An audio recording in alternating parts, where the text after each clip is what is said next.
طالبانو بله ورځ یو طالب ما ته ویلي وي چې زه داسې ښه کالي واغوندم داسې هغه پکې وي وي ملا باندې بده لګي وي ولې دې داسې کړي دي رښتیا د طالبانو ملایانو باندې دا چې د سړی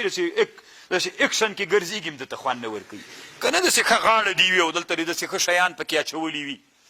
قل ورته وایه من حرم زینة الله چا حرام کړی د زینت الله التي اخرج لعباده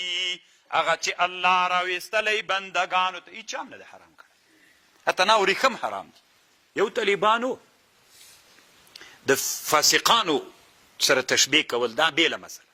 یو د ښځو سره تشبیه کول دا بیله مسله طالب جانه ډېر ښه نستوڼی یې جوړ کړی ته لږ ودرېږه ملګري دې نستوڼی یې ویني ودرېږه چې څادر دې خلاص کړه ما کېږده طالب داسې وروښی داسې نر غوندې وروښی ټولو ته قرآن باندې اوس خبر درته کوم طالبانو ومولي د کېنه کم بل داسې نر ته ده چې داسې غاړه ها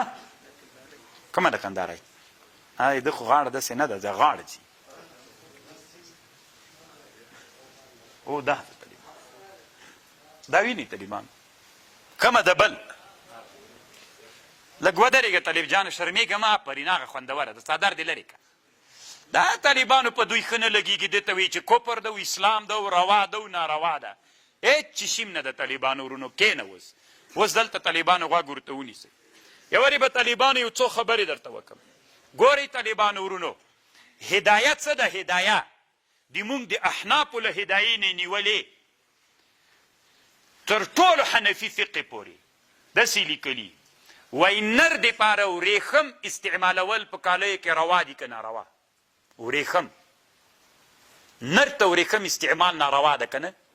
خو طالبانو صرف د نمونې په خاطر باید استعمال کړي چې ویې پېژني چې ورېښم دا شی دي نر دې په کالیو کې استعمال کړي چېرته دې استعمال کړي علی الجیب علی الجیب علم و ګل دې په جیب کې واچوي علم ګل ته وایي علم ګل دې واچوي داسې دی چې ګل اچولی خطرناکه یو ګریوان کې یو او بل دا د طالبانو ورونو چې په هغه کې جیب ګریوان اچولی وایي ګل نستوني کې د دوه او بل دا د طالبانو په دیرخیزو کې در خلاص که طالب جانه زوی دې مړ څه چی دې پې کړي طالبانو د رسول صلی الله علیه وسلم کالي داسې نه ول لکه د مونږ کالي د رسول علیه السلام کالي داسې ول چې دا نه ده دلته به نوره ټوټه ور واچوله چې دا لمن یې داسې غاټه سي دلته به زاید نورې ټوټې ور اچولې تر دې چې پورې خو به یو انداز یا لمن یې ګرده غټ نورې ټوټې ور اچي هغه ټوټو ته طالبانو څه وایي دیرخیز اصل کې هغه ته وایي موږ څه وایي دا ګوګوګان وایي دا تر ښځې راته وکړه دا تر ښځې سنت دي دروغ وایي دا سنت نه دي طالبانو هغه دیرخیز چې دي دیرخیز هغه دی چې دې نه لاندې کومه لمنه جوړه کړې سپین ږیري پخواني علماو به یې تاسې وطنو کې وي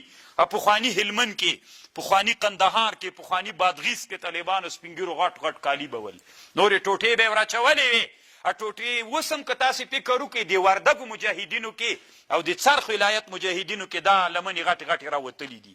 خو درخیز یې ور اچوي تاسو کې به دلته یو پیدا نه سي ته مولانا لږ دغسې یې آفرین ودرېږه ته خو تا چې دغه کار دا ولې کوه ورسره تر اخره بندوه زتینو صحیح بات سي به مونږ هم تا ورښیو چې دغه دي چې ور داسې څرخ وړلی وای دا طالبانو چې تر اخرې باندې سي ښه دلته دا بند سي دا د نبي علیه السلام کمیس مفرج نه و خالیګاه نه وه طالبانو ورونو ګوره د نبي علیه السلام کمیس تر اخره بند و دسي دا فرجه نه وه خالیګاه نه وه دا خالیګاه تر اخره بنده وه دا خالیګاه تر اخره بنده وه نو چې دا دلته لنډه بند سي د مزل نه کېږي پکې نو بیا به یې هغه داسې غټه کړله ورته چې قدم اخلي پکې اوسي نه درخیز د دې دپاره وي خبر پوه نو اوس تاسې د حنفي فقهاو د څلورو مذاهبو علماو کتابونو ته متوجه سئ په دیرخیزو کې چې زیاته ټوټه وراچوي زیاته ټوټه طالبانو مثلا کمیس ته یو رنګ د هغې ته یو رنګ ور واچوي بل او هغه پکې ګل پکې د هغه واچوي د ورېښمو ګل صحیح به پکې واچوي د مخې طرف ته او په دې نستونو کې واچوي په دې قسم په الله دا ټول حنفي فقها وایي چې دا روا ده د نر دپاره دا علم د نموزج ده د نر دپاره طالبانو امام محمد رحمه الله سیر الکبیر کې لیکي وی د نر دپاره تڼۍ د سرو زرو جایز دي، د سرو زرو تڼۍ د نموزج دپاره. دا کتاب دا د جهاد کتاب ده. زه طالبان ته کله وایم مل دا امام محمد پوه ده چې دا شوقیان د دې شیان د مجاهدین طبیعت خلق دي. عین په کتاب الجهاد کې دا خبر هلته ذکر کړی چې یو طالب دا تڼۍ ځان ته د سرو زرو جوړه کړي جایز ده، د ورېښمو یې جوړه کړي. نو څه بخیل بخیل کېږي، روا دي وکړه ناروا دي وکړه. طالبانو ورونو دا ورېښم چې لاړی دا وارې دا خو دغسې کالی کې ګنډلې لکه وردګ ماما چې ګنډلې وردګ یې طالبه. نو دا طالبانو د ورېښمو دلته یو ګل جوړ که، دلته یې د ورېښمو جوړ که، په درخیز کې د ورېښمو جوړ که، دا شرعا جواز لري، هېڅ ناروا نه ده. طالبان اوس ورته غوږ ونیسه. طالبانو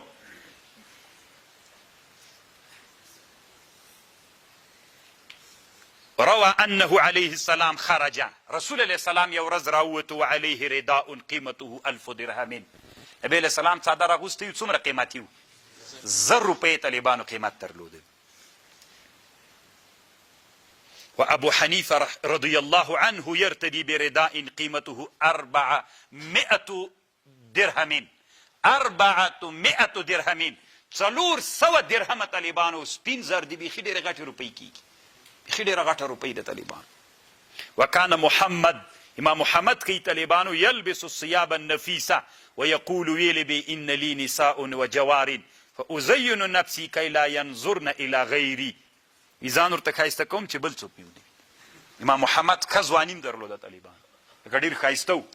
کالي اغوندم چې هغوی بل چاته ونه ګوري، ما ته وګوري. دا اسلام کې ناروا نه ده طالبانو ورونه. اوس تاسې غوږ ورته نیسئ. خو چې تشبیه ته لاړ نسي د فاسقانو سره، د فاسق غوندې لباس به نه وي، د چا غوندې به نه وي. طالبانو بالکل هېڅ مشکل نه لري.